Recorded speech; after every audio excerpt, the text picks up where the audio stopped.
저는 오늘 이 창세기 본문을 가지고 여호와께서 함께 하심으로 라는 제목으로 함께 은혜를 나누도록 하겠습니다.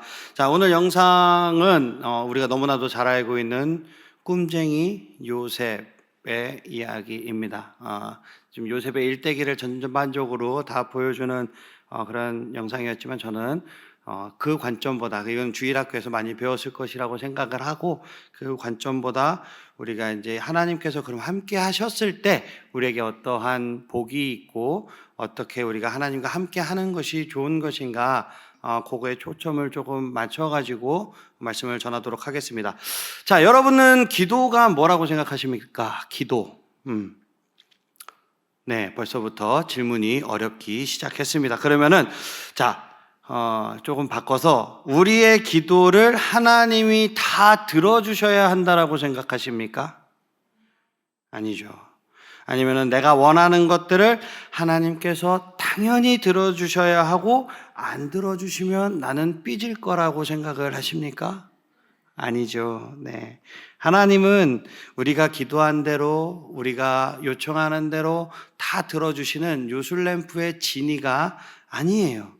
그럼에도 우리는 우리의 꿈을 이루어 주시고 많은 물질을 주시고 병도 치료해 주시리라 기대하면서 신앙생활을 하고 있죠. 이런 사람들은 순종의 대가로 고난이 없는 삶을 얻어내려는 흥정을 하고 있는 거예요. 하나님과 거래를 하고 있다라는 거죠. 하지만 이런 것들은 우리의 믿음 생활에 좋지 않다라는 거예요. 그런 사람들은 모든 상황이 내 뜻대로, 자기의 뜻대로 되지 않으면 하나님을 비난하고 하나님을 비판하고 떠나버립니다. 성경은 하나님을 잘 믿으면 고난이 없는 삶을 살게 될 거라고 말하고 있지 않아요. 타락한 세상에서 우리가 살아가고 있기 때문에 우리에게 고난은 피할 수 없는 거예요.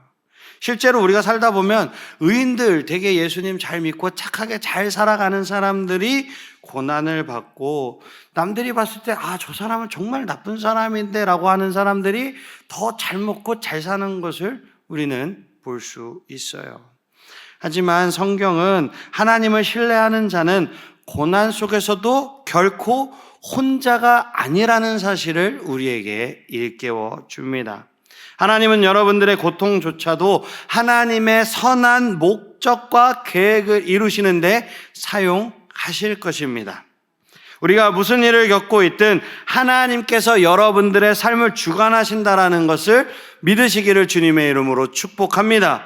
하나님은 고난과 불의까지도 사용하셔서 우리 안에, 그리고 우리를 통해 하나님의 크신 계획을 신실하게 이루어 가실 줄 믿습니다. 오늘은 이 청년 요셉의 삶을 들여다볼 거예요. 요셉의 삶을 통해서 하나님이 고난을 어떻게 사용을 하셔서 우리에게 구원 계획을 이루어 가시는지 살펴보도록 하겠습니다. 우리는 요셉의 이야기에서 예수님이 우리 죄 대신에 고난을 당하심으로써 어떻게 세상을 구원하셨는지 미리 엿볼 수 있는 거예요. 그리스도 안에 있는 우리에게 좋은 소식은 하나님이 우리의 삶의 역경을 사용하셔서 하나님의 그 크신 계획을 이뤄가심을 우리가 신뢰할 수 있다라는 것입니다. 우리 첫 번째 키워드 함께 읽으면서 성경 속으로 깊이 들어가 보도록 하겠습니다. 첫 번째 키워드 크게 읽어보도록 하겠습니다. 시작! 하나님은 큰 그림, 나는 퍼즐 조각. 네. 지금까지 우리는 하나님께서 어떠한 과정을 통해서 아브라함, 이삭, 야곱에게 은혜로운 약속을 주셨는지 살펴보았습니다. 그러나 창세기 15장 13절을 보면 하나님은 그들의 후손이 약속의 땅, 그 가나안에 가기 전에 이방 민족의 노예가 될 것이라고 미리 예언해 놓으셨어요. 아브라함의 후손을 통해서 열방을 축복하시라는 것이 하나님의 계획이지만 그 안에 뭐가 있다? 고난과 고통이 함께 들어있다라는 거예요. 창세기 37장은 요셉의 미래에 대한 계획, 하나님의 계획을 나타내고 있어요. 먼저 우리 3절, 4절 한번 읽어보도록 하겠습니다. 요셉은 노년에 얻은 아들이므로 이스라엘이 여러 아들들보다 그를 더 사랑함으로 그를 위하여 채색옷을 지었더니 그의 형들이 아버지가 형들보다 그를 더 사랑함을 보고 그를 미워하여 그에게 편안하게 말할 수 없었더라. 야곱은 아들 중에서 요셉을 많이 사랑했습니다. 야곱이 가장 사랑하는 아내 라헬에게서 힘들게 얻었던 아들이기 때문이에요. 요셉에게만 채색옷을 지어 입혔을 정도로 편애했다라는 거죠. 이 아버지의 편애 때문에 형들은 요셉을 눈의 가시처럼 여겼던 거예요. 네, 여기서 채색옷을 입혔다라는 것은 사랑의 증거일 수도 있지만 이 당시에 채색옷을 쥐어 입히는 것은 하나님의 말씀을 가장 잘 들었다라는 표시거든요. 그러니까 아버지가 이 요셉을 좋아했던 것은 그 야곱에게서 하나님의 말씀도 꾸준히 잘 배웠다라는 거예요. 설상가상으로 그리고 요셉은 형들이 자기한테 절하는 꿈을 꾸게 되죠. 이로 인해서 더욱더 미움을 받게 됩니다. 우리 5절에서 11절을 교독으로 한번 읽어보도록 하겠습니다. 요셉이 꿈을 꾸고 자기 형들에게 말하며 그들이 더욱 그를 더욱 미워하였더라. 요셉이 그들에게 이르되 청하건대 내가 꾼 꿈을 들으시오. 우리가 밭에서 곡식단을 묶더니 내 단은 일어서고 당신들의 단은 내 단을 둘러서서 절하더이다. 그의 형들이 그에게 이르되 내가 참으로 우리의 왕이 되겠느냐 참으로 우리를 다스리게 되겠느냐 하고 그의 꿈과 그의 말로 말미암아 그를 더욱 미워하더니 요셉이 다시 꿈을 꾸고 그의 형들에게 말하여 이르되 내가 또 꿈을 꾼즉 해와 달과 11별이 내게 절하더이다 하니라. 그가 그의 꿈을 아버지와 형들에게 말하며 아버지가 그를 꾸짖고 그에게 이르되 내가 꾼 꿈이 무엇이냐 나와 내 어머니와 내 형들이 참으로 가서 땅에 엎드려 내게 절하겠느냐. 그의 형들은 시기하되 그의 아버지는 그 말을 간직해 두었더라. 아멘.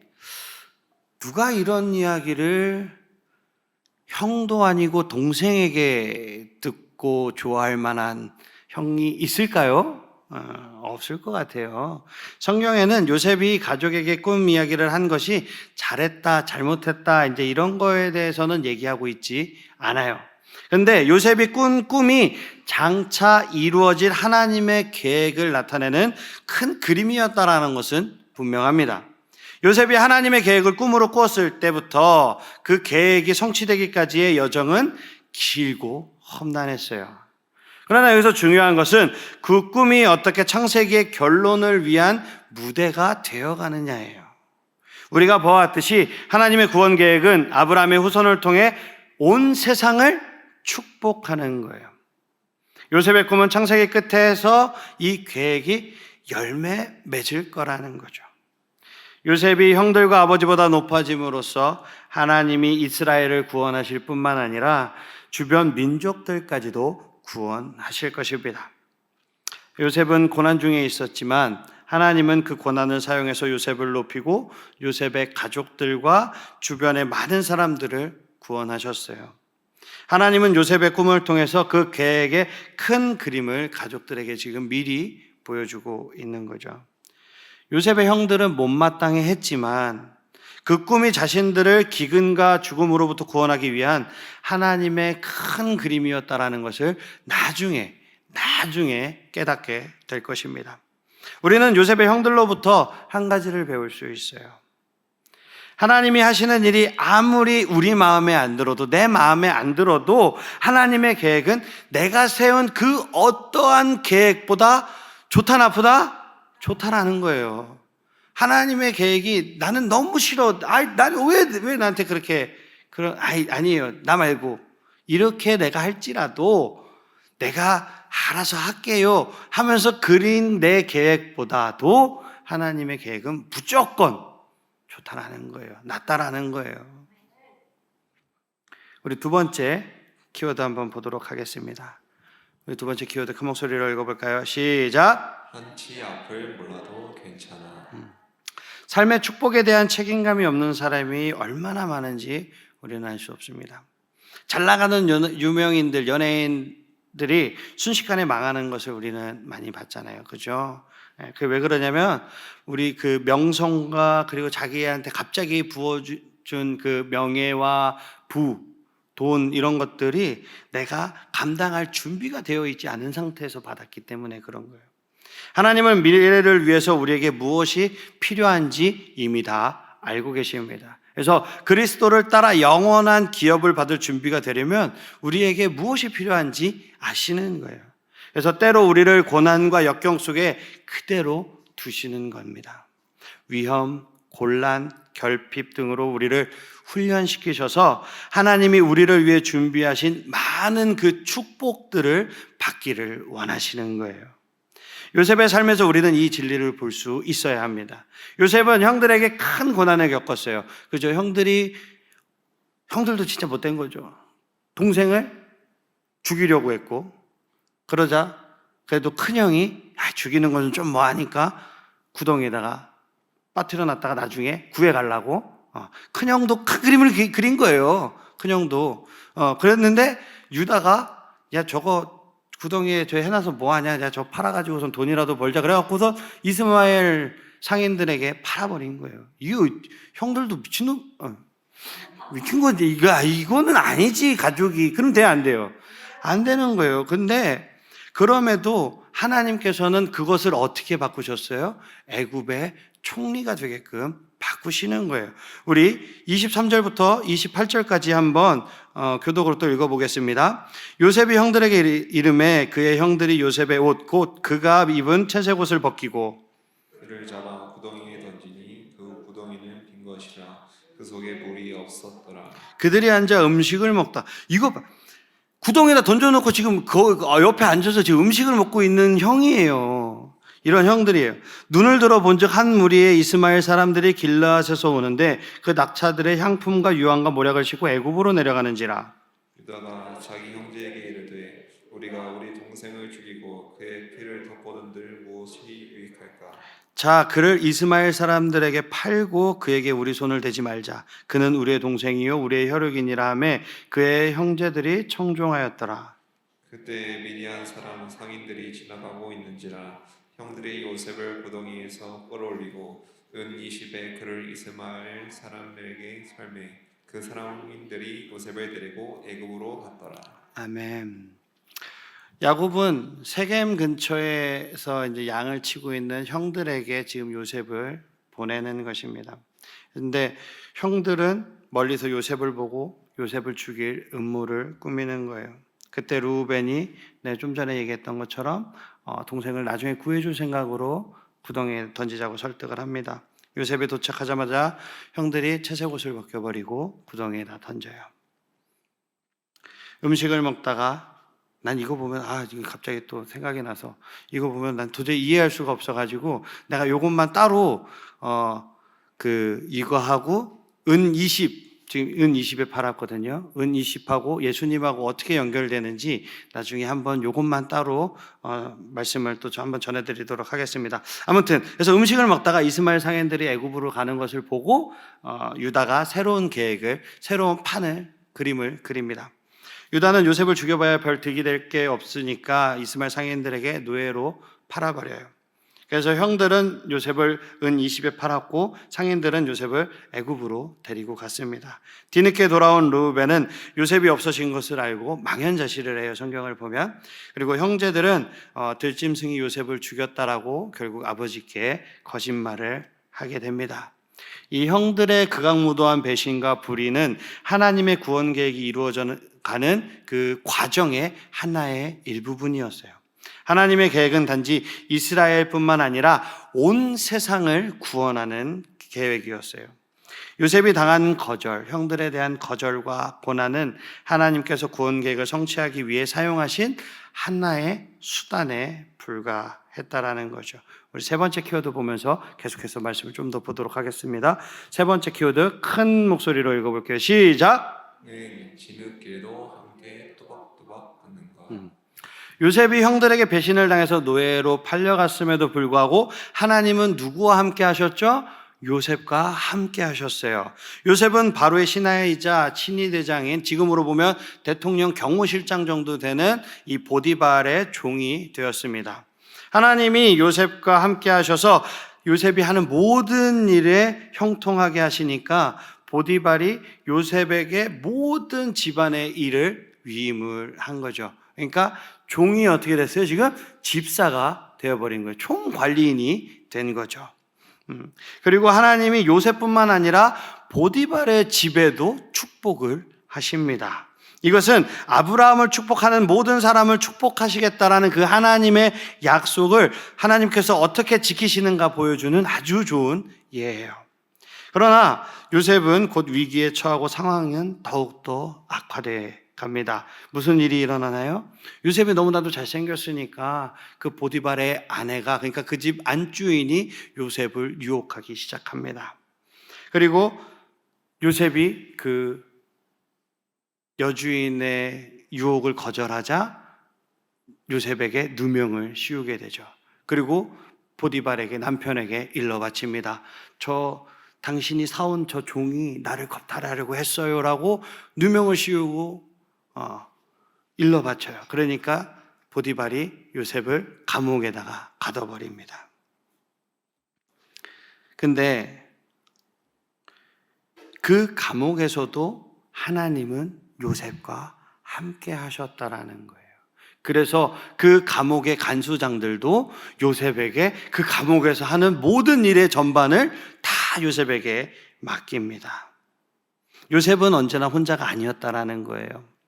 하나님은 요셉을 버리지 않으셨고 오히려 그 안에서 큰 은혜를 베풀어 주셨어요. 하나님이 요셉을 범사에 형통하게 하신 것입니다. 너무나 많은 그리스도인이 하나님께서 우리와 함께 하신다라면 우리에게 나쁜 일이 일어나지 않을 거라는 그런 잘못된 생각을 가지고 있습니다. 하나님이 우리를 위하시면 누가 우리를 대적하리요라는 이 말씀을 성도의 삶에는 역경이 없을 것이라는 것으로 해석해서 그런 약속으로 받아들이면서 고난, 기근, 결핍, 위험 등 많은 장애물을 만나게 될 것이라는 그 말씀을 그냥 지나쳐 버린다라는 거예요. 진짜예요. 하나님이 우리를 위하시면 누가 우리를 대적하리요? 그 밑에 로마서 8장 31절부터 쭉 보면 이것을 받기 위해서는 너네들은 더 많은 고난과 환난과 기근과 핍박과 이런 것들을 당해야 된다라고, 그런 것들이 너희들에게 있을 거라고 분명히 성경은 얘기하고 있다라는 거예요. 정말로 우리가 제대로 이해하면 하나님이 함께 하신다라는 것은 나쁜 일이 일어나지 않도록 우리를 막아주시는 것이 아니라 어떠한 어려운 상황에 우리가 놓여 있을지라도 하나님께서 우리와 항상 함께 동행하신다라는 거예요. 그게 성경이 얘기하는 동행인 거예요. 고난의 터널을 안전하게 통과할 수 있도록 하나님께서 함께 해주시고, 내가 지쳐서 쓰러질 때면은 나를 업어주시고, 저 터널 끝에서 그 밝은 빛을 볼 때까지 하나님께서 그 손 붙들고 한 걸음 한 걸음 우리와 함께 동행하신다라는 거예요. 그런 하나님을 믿으시기를 주님의 이름으로 축복합니다. 우리에게 고난이 없고 우리에게 기쁨만 있는 것이 아니라 그 고난과 어려운 환경 속에서도 하나님이 우리와 함께 하시기에 내가 넉넉히 믿음으로 승리하는 것입니다. 사랑하는 청소년부 친구들, 우리는 어려운 순간을 만나면 과연 하나님이 나와 함께 하시는 것일까? 정말 하나님이 살아계시는 것일까? 라는 그런 의심을 하게 돼요. 신명기 31장 6절은 너희는 강하고 담대하라. 두려워하지 말라. 그들 앞에서 떨지 말라. 이는 내 하나님 여호와가 그가 너와 함께 가시며 결코 너를 떠나지 아니하시며 버리지 아니하실 것이라고 분명히 약속하고 있습니다. 우리의 소망은 우리에게 나쁜 일이 일어나지 않게 막아주시는 하나님께 있는 것이 아니에요. 우리의 소망은 우리의 삶에서나 우리가 죽음에서나 언제나 우리와 함께 하시는 하나님, 우리를 예수 그리스도 안에 있는 하나님의 사랑에서 결코 끊지 못하게 하시는 그 하나님께 소망이 있는 줄 믿습니다. 말씀을 마치도록 하겠습니다. 요셉의 삶은 장차 오실 예수님의 삶에 대한 예표라고 볼 수 있어요. 예수님은 배신당하시고 죄수로 넘겨지셔서 옷이 벗겨지시고 부당한 판결로 죽임을 당하셨습니다. 그러나 예수님이 당하신 거절과 수치는 이스라엘과 세계를 구원하려는 하나님의 그 큰 계획의 일부였어요. 십자가 위에 예수님은 하나님께 버림받은 분으로 보이고 하나님 아버지를 향한 외침은 응답되지 않는 그런 외침처럼 보여졌습니다. 그러나 빈 무덤을 통해서 예수님은 혼자가 아니셨다는 사실을 분명하게 우리에게 전해주고 있는 것입니다. 하나님이 부활로서 독생자의 무죄를 친히 입증해 주신 것입니다. 사랑하는 친구들, 우리는 요셉의 삶에서 하나님의 계획을 미리 엿볼 수 있듯이 여러분들의 삶에 어떠한 고난과 환난과 어려움이 있을지라도 여러분과 함께 하시는 그 하나님을 바라보며 승리하시기를 주님의 이름으로 축복합니다. 아멘. 여러분은 혼자가 아니에요. 하나님은 여러분들을 버리시지도 떠나시지도 않을 겁니다. 내가 확신하노니 사망이나 생명이나 천사들이나 권세자들이나 현재일이나 장래일이나 능력이나 높음이나 깊음이나 다른 어떠한 피조물이라도 우리를 우리 주 그리스도 예수 안에 있는 하나님의 사랑에서 끊을 수 없으리라. 아멘. 다 일어나시겠습니다. 네, 웨이메이커, 길을 만드시는 주.